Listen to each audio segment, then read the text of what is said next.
بسم اللہ الرحمن الرحیم۔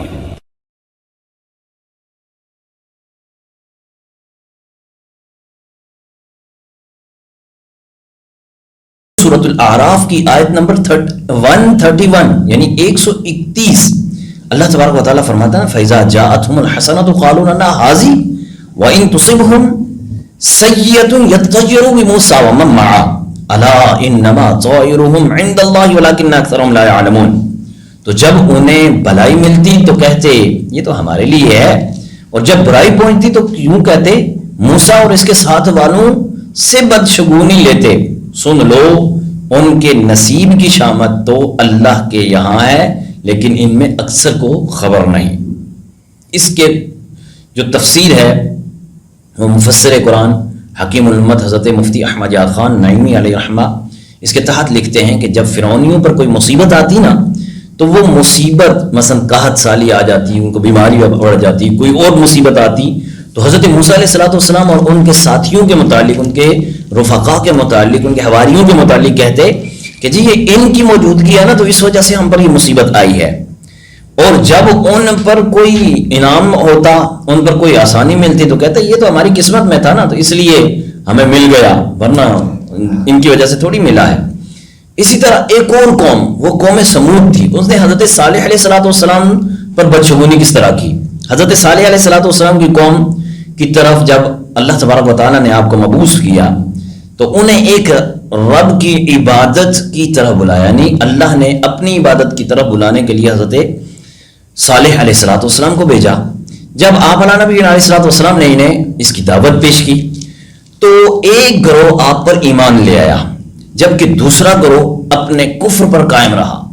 حضرت سیدنا صالح علیہ نبی علیہ السلام جو اللہ کے نبی ہیں کو چیلنج دینے لگا وہ گروہ جو کافر تھا کہ اے صالح جب عذاب کا تم وعدہ، جس عذاب کا تم وعدہ کرتے ہو وہ لا کر دکھاؤ اگر رسولوں میں سے ہو تو۔ جواباً آپ علیہ نبی علیہ السلام نے ان کو بڑا سمجھانے کی کوشش کی کہ تم عافیت کی جگہ مصیبت اور عذاب کو کیوں مانگ رہے ہو؟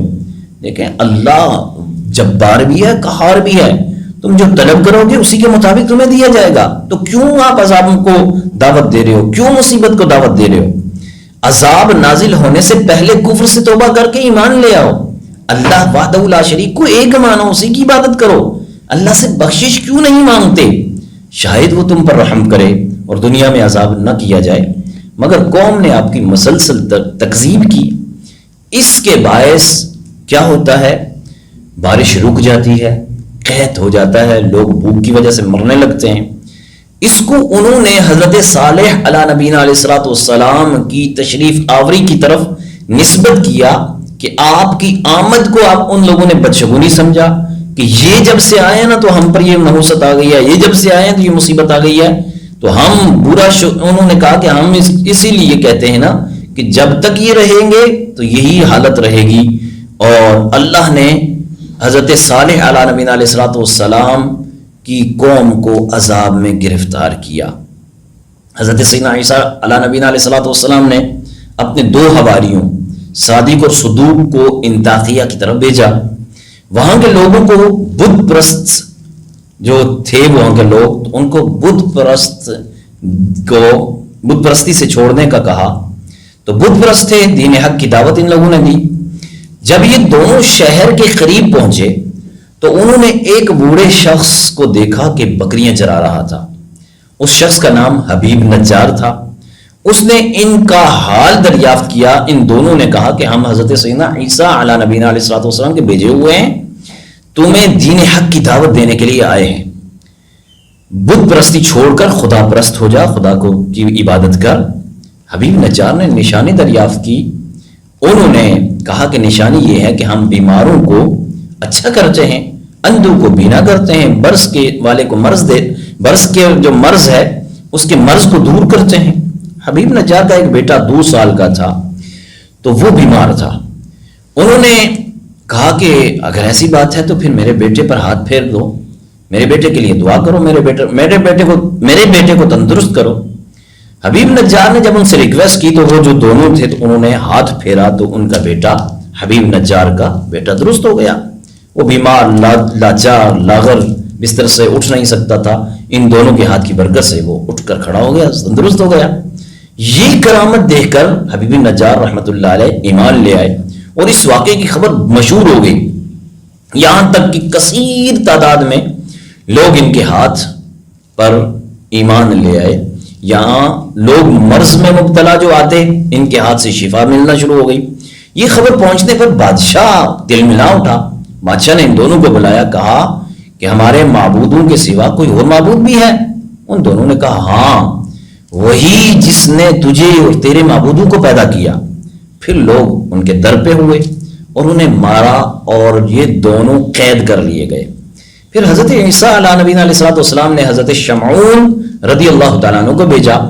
وہ اجنبی بن کر شہر میں داخل ہوئے اور بادشاہ کے مصاحبین اور مقربین سے رسم و روا پیدا کر کے آپ بادشاہ تک پہنچ گئے، یعنی ان سے تعلقات جوڑے، جو بادشاہ کے جو قلیگ تھے، جو بادشاہ کے ساتھ والے تھے، ان کے ساتھ آپ نے رابطہ کیا اور ان سے تعلق قائم کر کے چلتے چلتے جس وقت وہ قریب ہوتے گئے تو بادشاہ تک پہنچ گئے۔ بادشاہ تک جیسے پہنچے تو اس پر اپنا اثر پیدا کرنا چاہا، اور اثر پیدا بھی کر لیا۔ جب دیکھا کہ بادشاہ ان سے خوب مانوس ہو گیا، ان کا مرید ہو گیا، ان کا معتقد ہو گیا، ان کی ہر بات ماننے لگا، سننے لگا، تو اب وقت دیکھتے ہی انہوں نے ایک کام کیا، کہا کہ بادشاہ کہ وہ کیا کہتے تھے؟ بادشاہ نے کہا کہ انہوں نے کہا کہ نئے دین کا نام لیا، تو مجھے فوراً غصہ آ گیا۔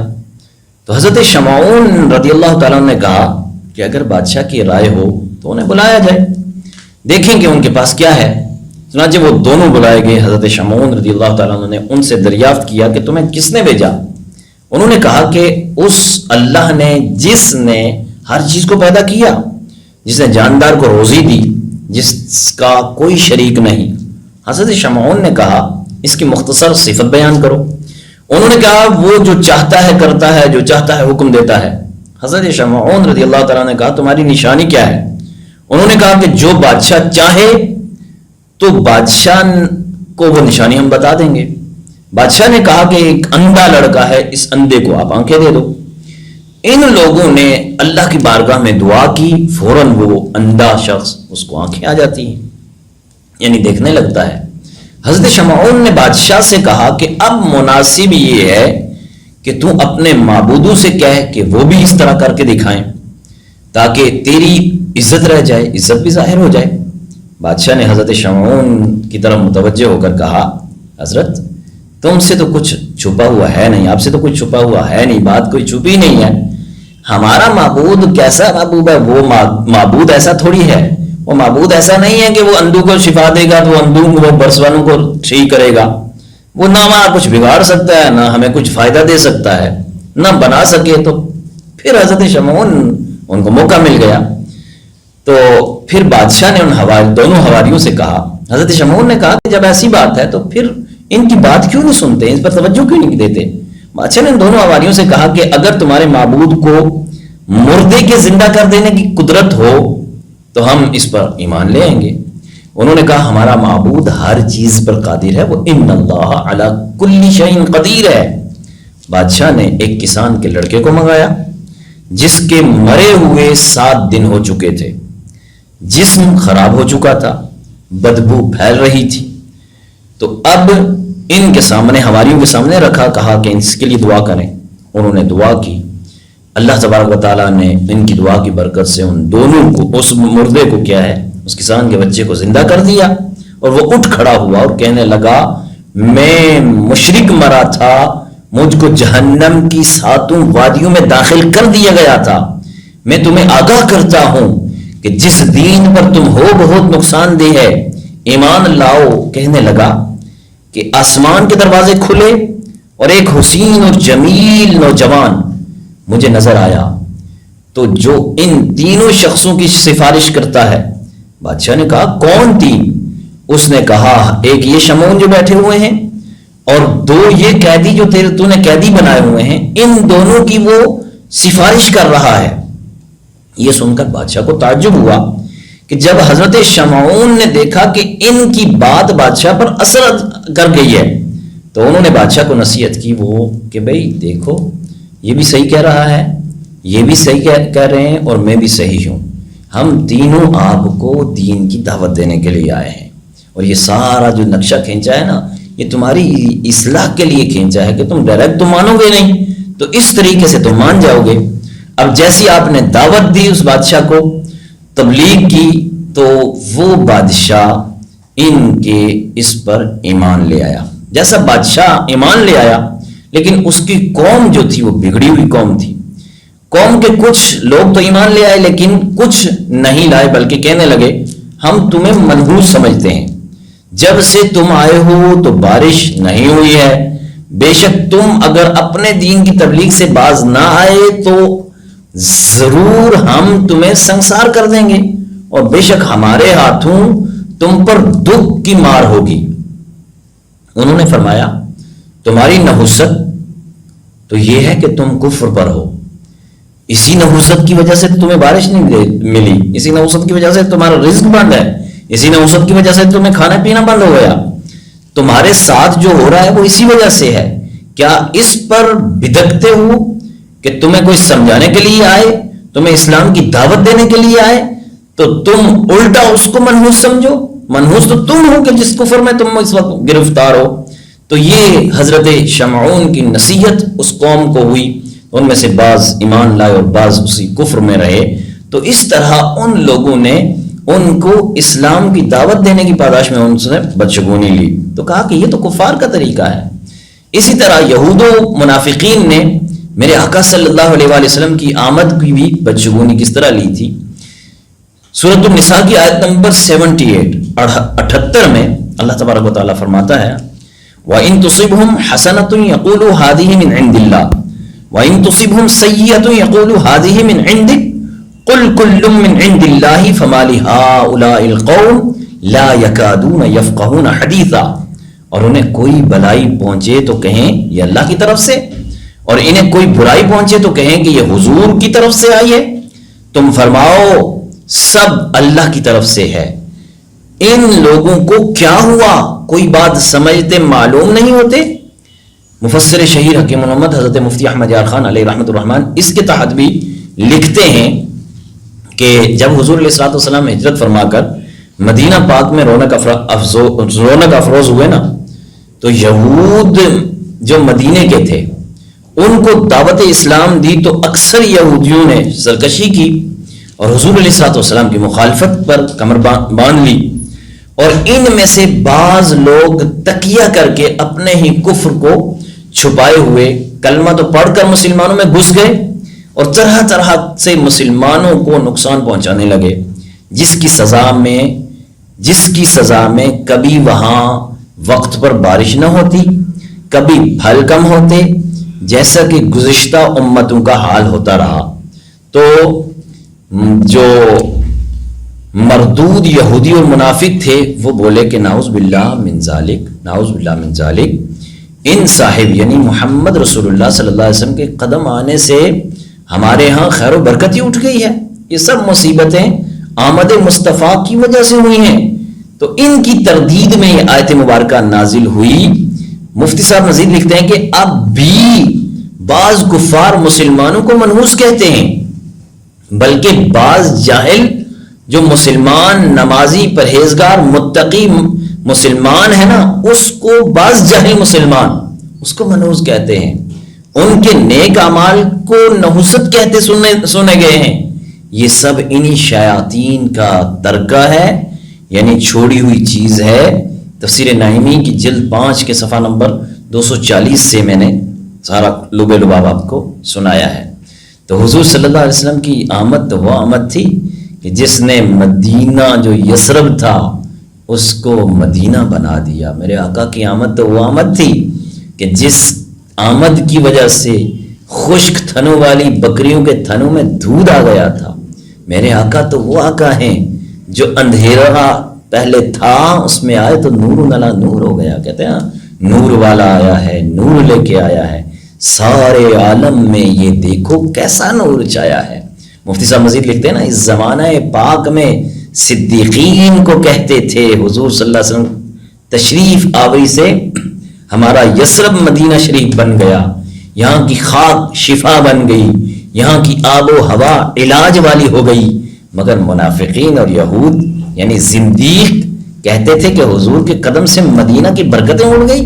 اعلیٰ حضرت نے کیا خوب لکھا، کوئی جان بس کے مہک رہی، کسی دل میں اس کی کھٹک رہی، نہیں اس کے جلوے میں یک رہی، کہیں پھول ہے کہیں خار ہے.